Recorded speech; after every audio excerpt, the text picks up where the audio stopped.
ಶಿವಮೊಗ್ಗ ಸಾಗರದ ಹತ್ತಿರ ನವಲಗುಂದದಲ್ಲಿ ಕಾಡಿನಲ್ಲಿ ಬೆಳೆದ ಈ ಸುಂದರವಾದ ಹೂವು, ಎಲೆ ಏನಿಲ್ಲ ಬರೀ ಹೂವು ಇದರಲ್ಲಿ ಬೆಳೆದಿದೆ.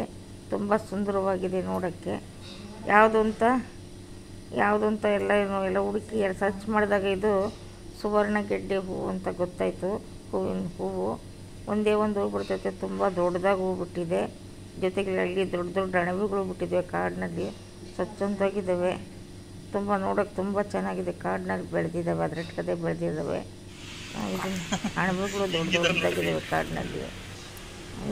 ತುಂಬ ಎಷ್ಟು ಚೆನ್ನಾಗಿದೆ ನೋಡಿ. ಇವನ್ನ ಕಾಡಿನಲ್ಲಿ ಬೆಳೆದಿದ್ದಾವೆ ಇವೆಲ್ಲ ಹೂಗಳು. ತುಂಬ ಸುಂದರವಾಗಿದ್ದಾವೆ. ಶಿವಮೊಗ್ಗ ಜಿಲ್ಲೆ ನವಲಗುಂದದಲ್ಲಿ ಕಾಡಿನಲ್ಲಿ ಬೆಳೆದ ಇಷ್ಟು ದೊಡ್ಡ ಹೂವು ಯಾವುದು ಅಂತ ವಾಸನೆ ನೋಡಿದಾಗ ಅದು ಕೊನೆಗೆ ಸುವಾಸನೆ ಏನಿಲ್ಲ. ಒಳಗಡೆ ದೊಡ್ಡ ಸುವರ್ಣಗೆಡ್ಡೆ ಮಾತ್ರ ದೊಡ್ಡದಾಗಿ ನೆಲದಲ್ಲಿ ನೋಡೋಕೆ ತುಂಬ ಸುಂದರವಾಗಿ ಬೆಳೆದಿತ್ತು. ಈ ವಿಡಿಯೋ ಇಷ್ಟ ಆದರೆ ಲೈಕ್ ಮಾಡಿ, ಸಬ್ಸ್ಕ್ರೈಬ್ ಮಾಡಿ. ಹೂವು ಇದು ಪಕ್ಕದಲ್ಲಿ ಸುತ್ತ ಅಣಬೆಗಳು ಇದು ಬೆಳೆದಿದೆ. ಅಣಬೆಗಳು ದೊಡ್ಡ ಅಣಬೆಗಳು ಇದ್ದಾವೆ.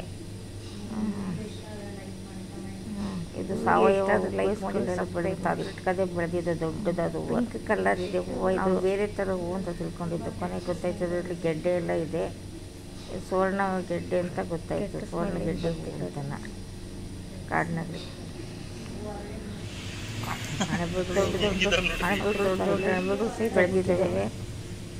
ನೋಡೋಕೆ ಅಣಬೆಗಳು ಚೆನ್ನಾಗಿದೆ. ಅಣಬೆಗಳು ಇದು ಕಾಡಿನಲ್ಲಿ ಹೂವು 3 ತಿಂಗಳು ತನಕ ಇರ್ತದೆ. ಹೂವು ಸುವರ್ಣಗೆಡ್ಡೆ ಹೂವು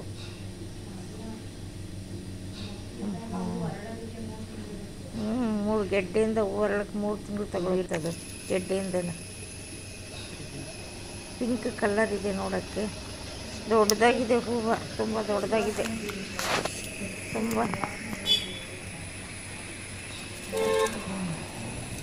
ವಿಡಿಯೋ ಇಷ್ಟ ಆದರೆ ಲೈಕ್ ಮಾಡಿ, ಸಬ್ಸ್ಕ್ರೈಬ್ ಮಾಡಿ.